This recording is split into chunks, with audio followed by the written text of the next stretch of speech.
বনসৃজন এক ধরনের, কিন্তু এই যে বনসৃজনটা এটা একটা অন্য পদ্ধতিতে করা হয়, সেটা হচ্ছে মিয়াওয়াকি পদ্ধতি। মিয়াওয়াকি পদ্ধতিতে এই যে টোটাল এরিয়াটা দেখছেন, এই টোটাল এরিয়াটাই খুব ছোট্ট এলাকা।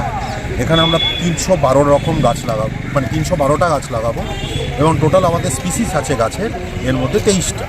আমরা 23টা স্পিসিসের 312 রকম গাছ এখানে লাগাচ্ছি। এখানে শ্রাব আছে, সাবট্রি আছে, বুশ আছে, আর ক্যানোপি আছে, মানে বিভিন্ন হাইটে। এগুলো বেসিক্যালি যেটা হয় সেটা হচ্ছে এখানে কম্পিটিশান হবে প্রত্যেকটা গাছের মধ্যে, কিন্তু কোনো গাছই কাউকে আটকাবে না। মানে প্রত্যেকটা গাছের হাইট বিভিন্ন হাইটে হবে, কেউ মানে প্রত্যেকে কম্পিটিশানে বাড়বে ঠিক, কিন্তু কেউ কাউকে মারবে না।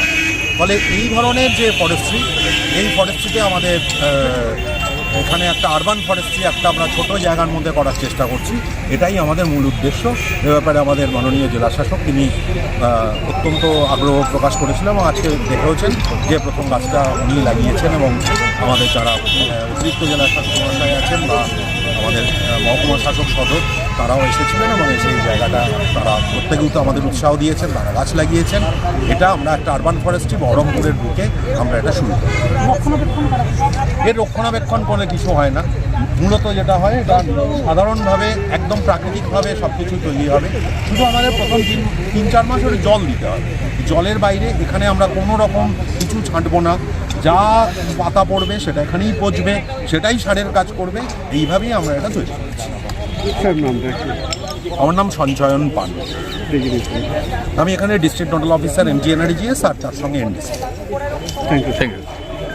অ্যাকচুয়ালি এখানটায় বহরমপুর শহরে প্রথম এটা আরবান ফরেস্ট্রির আন্ডারে একটা মিয়াওয়াকি ফরেস্ট তৈরি হলো। মিয়াওয়াকি ফরেস্ট মানে হচ্ছে একই জায়গায় দেশীয় প্রজাতির অনেক গাছ ঘন করে লাগিয়ে সেই গাছটা কী হয়, একটা গাছের সঙ্গে অন্য গাছের প্রতিযোগিতা করে বড় হয়, এবং এইগুলো শহরের ছোট্ট জায়গার মধ্যে করলে কী হয়, শহরে আমরা জানি যে বিভিন্ন প্রকার ছোটো ছোটো প্রাণী থাকে, কাঠবিড়ালি থেকে শুরু করে বনবিড়াল বা তারা কিন্তু বা সাপ, তারা থাকার জায়গা পায় না, কিন্তু তাদের থাকার একটা বায়োডাইভার্সিটি তৈরি হয়। ঠিক সেই সাথে আমরা শহরে যে প্রচুর পরিমাণে পলিউশন হয় বা দূষণ হয় আমরা জানি, সেই দূষণের মাত্রা কিন্তু কমাতে এই মিয়াওয়াকি ফরেস্ট অর্থাৎ এই ধরনের যে একই জায়গায় অনেকগুলো গাছ লাগিয়ে সেই গাছগুলো একটা ছোট্ট বাগান তৈরি করার মাধ্যমে আমরা কিন্তু এইটা আমরা প্রতিরোধ করতে পারি। তো সেই কাজটা আজকে বহরমপুরের এখানে আমাদের প্রথম হয়তো বহরমপুর শহরের মধ্যে এই ছোট্ট জায়গার মধ্যে একটা মিয়াওয়াকি ফরেস্ট তৈরি করার কাজ শুরু হলো।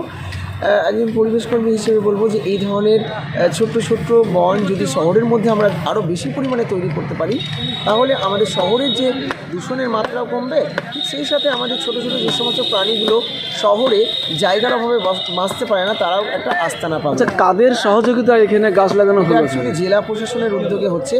আমরা ফাউন্ডেশনের তরফ থেকে, মিশন গ্রিনহাউস ফাউন্ডেশনের তরফ থেকে আমরা দেশীয় প্রজাতির গাছ এখানটায় আমরা 300-র অধিক যে গাছ, সেই গাছ আমরা প্রদান করেছি। কি ধরনের গাছ এখানে দেওয়া হয়েছে? এখানে দেশীয় গাছ বলতে গেলে ছাতিম, বকুল, করঞ্জ, বেল, তারপর হচ্ছে বহেরা, অর্জুন, আমলকি, তমাল, আতা, এই ধরনের দেশীয় গাছগুলো এখানে রোপণ করা হচ্ছে। আপনার নাম, পরিচয়? অর্ধেক বিশ্বাস, প্রতিষ্ঠাতা, মিশন গ্রিনহাউস ফাউন্ডেশন।